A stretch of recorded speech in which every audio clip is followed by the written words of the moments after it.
ഡൽഹി നിയമസഭാ തിരഞ്ഞെടുപ്പിൽ അടിപതറി ആം ആദ്മി പാർട്ടി. ആം ആദ്മി പാർട്ടിയുടെ 12 വർഷം നീണ്ട അപ്രമാദിത്വം തകർത്ത് BJP അധികാരം പിടിച്ചപ്പോൾ ആം ആദ്മി പാർട്ടി 22 സീറ്റിൽ ഒതുങ്ങി. മുൻ മുഖ്യമന്ത്രി അരവിന്ദ് കെജ്രിവാൾ, മനീഷ് സിസോദിയ അടക്കമുള്ള ആം ആദ്മി പാർട്ടിയുടെ പ്രമുഖർ അടക്കം പരാജയപ്പെട്ടു. ആം ആദ്മി പാർട്ടി 2012 അഴിമതി വിരുദ്ധ ഇന്ത്യ എന്ന സ്വപ്നവുമായി സാധാരണക്കാരന്റെ പാർട്ടിയായി ഒരു കുറ്റിച്ചൂലും കൊണ്ട് രൂപീകൃതമായ പാർട്ടി.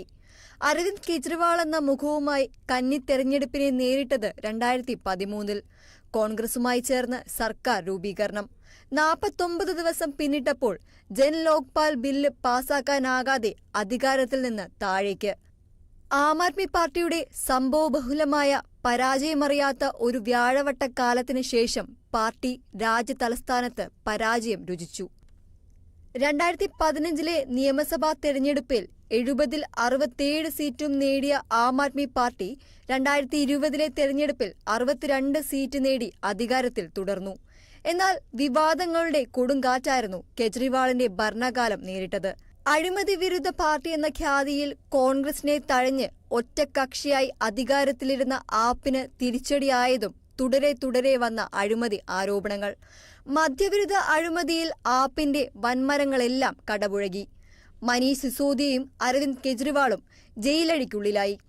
ഭരണത്തിന്റെ ആദ്യ വർഷങ്ങളിൽ വിദ്യാഭ്യാസ രംഗത്തും ആരോഗ്യരംഗത്തുമുള്ള മികവ് ആപ്പിന്റെ ഭരണനേട്ടമായിരുന്നു. അരവിന്ദ് കെജ്രിവാളിന്റെ ഔദ്യോഗിക വസതി നവീകരണത്തിന് പൊടിച്ച കോടികളിൽ തുടങ്ങിയ വിവാദ കൊടുങ്കാറ്റാണ് ഇപ്പോൾ അധികാരത്തിൽ നിന്ന് ആപ്പിനെ താഴെയിറക്കിയത്. പിന്നാലെ വന്ന മദ്യനയ അഴിമതി, ED അന്വേഷണങ്ങൾ, യമുന നദിയിലെ മാലിന്യപത, അങ്ങനെ കുറ്റിച്ചൂൽ കൊണ്ട് ക്ലീൻ ഡൽഹിക്കിറങ്ങിയ ആപ്പിന് അടിപതറി. മുഖ്യമന്ത്രിയും ഉപമുഖ്യമന്ത്രിയും ജയിൽ ശിക്ഷ അനുഭവിച്ച രാഷ്ട്രീയ കാലമെന്ന അപൂർവതയും ആപ്പിന് സ്വന്തമായി. ഒപ്പം തുടർ ജയങ്ങൾക്കൊടുവിൽ അധികാരത്തിൽ നിന്ന് താഴേക്ക്. മുഖ്യ പ്രതിപക്ഷമായി ആം ആദ്മി പാർട്ടി ഇനിയുള്ള 5 വർഷക്കാലത്ത് ഇന്ദ്രപ്രസ്ഥത്തിൽ ഇരിക്കും. ലോക്സഭയിൽ കോൺഗ്രസിന്റെ കൈപിടിച്ച ആം ആദ്മി പാർട്ടി നിയമസഭാ തെരഞ്ഞെടുപ്പിൽ കൈകൊടുത്തില്ല. ആപ്പിന്റെ തോൽവിക്ക് ഉത്തരവാദിത്തമില്ലെന്ന് പറഞ്ഞ കോൺഗ്രസ് ഒരു സീറ്റ് പോലും നേടാൻ കഴിയാതെ അപ്രസക്തമായെന്നതും മറ്റൊരു യാഥാർത്ഥ്യം. National desk, Kerala vision news.